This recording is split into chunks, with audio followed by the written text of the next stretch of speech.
নামাজের ফার্স্ট ফারায়েদ বা নামাজের মধ্যে প্রথম যে ফরজ সেটা হচ্ছে তাকবীর তাহরিমা, অর্থাৎ আল্লাহু আকবার বলে হাত উঠিয়ে নামাজ শুরু করা। সেকেন্ড যেই ফরজ নামাজের মধ্যে, অর্থাৎ যেটা না হলে বা যেটা বাদ পড়লে নামাজ বাদ পড়বে, সেটা হচ্ছে কিয়াম, অর্থাৎ নামাজে আমরা যে দাঁড়াই আল্লাহু আকবার বলার পরে সেই কিয়ামকে বলা হচ্ছে নামাজের দ্বিতীয় ফরজ।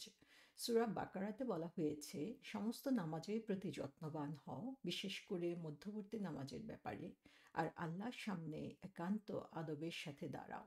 এখান থেকে আমরা দেখি যে ওয়াকুমুল্লাহ লিল্লাহি, যে আল্লাহর সামনে দাঁড়ানোর কথা বলা হয়েছে। সো এই কিয়ামটা হচ্ছে নামাজের অবশ্য পালনীয় একটা অংশ। যখন আমরা কিয়ামে দাঁড়াই তখন আমরা কিভাবে দাঁড়াই? সো এই ব্যাপারে আমরা দেখি যে ফার্স্ট যে জিনিসটা, আল্লাহু আকবার বলার পরে আমরা সোজা হয়ে দাঁড়াচ্ছি এবং আমাদের হাত টাই করছি। সো নিয়ম হচ্ছে আমাদের ডান হাতটা বাম হাতের উপরে রাখবো এবং রেখে আমরা হাত বাঁধবো। এখন হাতটা আমরা কোথায় বাঁধবো এ ব্যাপারে কিছু ইখতিলাফ রয়েছে। এই হাত বাঁধাটা কিন্তু ফরজের অংশ না নামাজের। দাঁড়ানোটাই হচ্ছে ফরজের অংশ। এখন দাঁড়ানো অবস্থায় আমরা যে হাত বেঁধে আছি সেই হাত বাঁধার ব্যাপারে ইখতিলাফ আছে। হাত বাঁধার ব্যাপারে বলা হচ্ছে যে ইমাম মুহাম্মদ বলেছেন ডান হাতের তালুটা বাম হাতের পিছনের অংশের উপরে থাকবে, একটার উপরে একটা মার্চ করে থাকবে। ইমাম ইউসুফ বলেছেন যে রাইট পাম, অর্থাৎ ডান হাতের তালু বাম হাতের রিস্ট, অর্থাৎ যে জয়েন্টটা সে জয়েন্টের উপরে থাকবে এবং সেখানে আমাদের আহ, উম, আহ, ৩টা আঙ্গুল দিয়ে একটা বন্ধনের মতো তৈরি হবে। সো আমরা হাতের তালুটাকে জয়েন্টের উপরে রাখবো। তারপরে আমাদের যে তর্জনী বা সেকেন্ড ফিঙ্গার, যেটা ইন্ডেক্স ফিঙ্গার এবং সাথে হচ্ছে রিং ফিঙ্গার, দুইটা দুই পাশে থাকবে, দুই পাশে দিয়ে এটাকে জড়িয়ে রাখবে হাতটাকে। আর হচ্ছে আমাদের যে মধ্যমা আঙ্গুল সেটা হচ্ছে মাঝখানে থাকবে। সো এভাবে হচ্ছে এটা একটা বন্ধনের মতো তৈরি করবে। আম, মালিকি মাঝহাব বলে হাত বাঁধার দরকার নেই, তারা হচ্ছে হাতটাকে শরীরের দুই পাশে ছেড়ে দেন। তো আমরা বাংলাদেশে যদিও মালিকি মাঝহাবের লোক তেমন দেখি না, কিন্তু বাইরের দেশে আমরা যখন নামাজ পড়ি তখন দেখবো যে অনেকেই হাত ছেড়ে দিয়েছেন, হাত বাঁধেন নাই। তো তাদের তারা হচ্ছেন মালিকি মাঝহাবের অন্তর্ভুক্ত। সো এটা তাদের মাঝহাব অনুযায়ী ঠিক আছে, এটার মধ্যে ভুল কিছু নেই। এখন কথা হচ্ছে হাতটা আমরা কোথায় বাঁধবো? হাতটা বাঁধার ব্যাপারে বলা হচ্ছে, ইমাম আবু হানিফা বলেছেন যে নাভির নিচে। মালিকি এবং শাফি রহমতুল্লাহ আলাইহি বলেছেন নাভির উপরে এবং বুকের নিচে, অর্থাৎ নাভি এবং চেস্ট এই দুইটার মাঝখানে জায়গায় বাঁধতে হবে। আর হাম্বালি বলেছেন যে কোনো জায়গায় তুমি চুজ করতে পারো। রাসূল সাল্লাল্লাহু আলাইহি ইসলামের কে যদি আমরা ফলো করি তাহলে দেখব যে মুসলিম এবং আবু দাউদ শরীফের হাদিসে আছে রাসূল সাল্লাল্লাহু আলাইহি সাল্লাম তার ডান হাতটাকে বাম হাতের উপরে রাখতেন।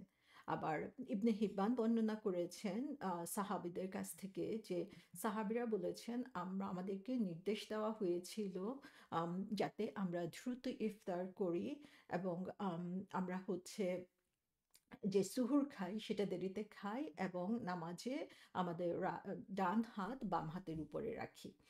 আহমদ এবং আবু দাউদের হাদিসে আছে রাসূল সাল্লাল্লাহু আলাইহি ইসলাম একজন লোকের পাশ দিয়ে যাচ্ছিলেন, সে সময় সেই লোক নামাজ পড়ছিলেন এবং সে তার বাম হাত ডান হাতের উপরে রেখেছিল। রাসূল সাল্লাল্লাহু আলাইহি ইসলাম হাত দুটো সরিয়ে দিয়ে তার ডান হাতকে বাম হাতের উপরে রাখলেন। তাহলে এই হাদিসগুলো থেকে আমরা দেখতে পাচ্ছি যে ডান হাত বাম হাতে রাখার উপরে রাসূল সাল্লাল্লাহু আলাইহি ইসলামের নির্দেশনা কি ছিল। আর প্লেসমেন্ট কোথায় হবে, কোথায় আমরা হাত দুইটাকে রাখবো, সেই ব্যাপারে আমরা দেখি আবু দাউদ এবং নাসাইয়ের হাদিসে বলা হয়েছে রাসূল সাল্লাল্লাহু আলাইহি সাল্লাম তার ডান হাতকে বাম হাতের পিছনে রাখতেন। বাম হাত, রিস্ট এবং ফোর আর্ম, অর্থাৎ হাত, তারপরে হচ্ছে রিস্ট জয়েন্ট এবং আমাদের যে ফোর আর্ম সেটার উপরে তিনি হাতটা রাখতেন এবং তার সাহাবাদেরকেও এটা করার জন্য বলেছেন। এবং তিনি মাঝে মাঝে হচ্ছে তার লেফট আর্মটা রাইট আর্ম দিয়ে হচ্ছে ধরে রাখতেন। এবং আবু দাউদ শরীফের হাদিসে এসেছে তিনি ইউজুয়ালি তার হাতটা বুকের উপরে রাখতেন। এবং বুখারী এবং মুসলিম শরীফের হাদিসে এসেছে তিনি নিষেধ করেছেন একজনের হাত যেন তার কোমরের উপরে না থাকে এবং সেটা তিনি দেখিয়ে দিয়েছেন। সো আমি এখানে কিছু ছবি শেয়ার করছি যার মাধ্যমে আপনারা দেখতে পাবেন যে নামাজে হাত কোথায় রাখা যায়। যেমন প্রথম ছবিটাতে দেখতে পাচ্ছেন যে তার হাতটা কিভাবে প্লেস করেছে এবং সেটা বুক এবং নাভির মাঝখানে রেখেছে এবং দ্বিতীয় যে ছবিটায় সেটাই আমরা দেখতে পাচ্ছি যে আরেকটু নিচে নাভির উপরে রেখেছে। সো ৩টা প্লেসই বলা হয়েছে যেখানে রাখা যাবে।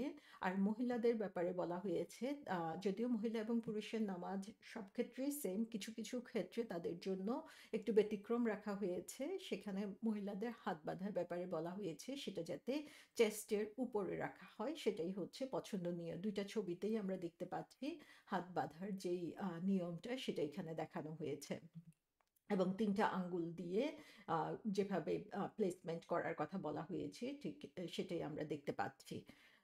তো এটা হচ্ছে আমাদের সেকেন্ড ফরায়েদ, যে সেকেন্ড ফরজ নামাজের জন্য। এখন থার্ড ফরজ কি? থার্ড ফরজ হচ্ছে যেটা অবশ্যই পালনীয়, যেটা না হলে নামাজ হবে না, সেটা হচ্ছে কোরআনের কিছু অংশ তেলাওয়াত করা।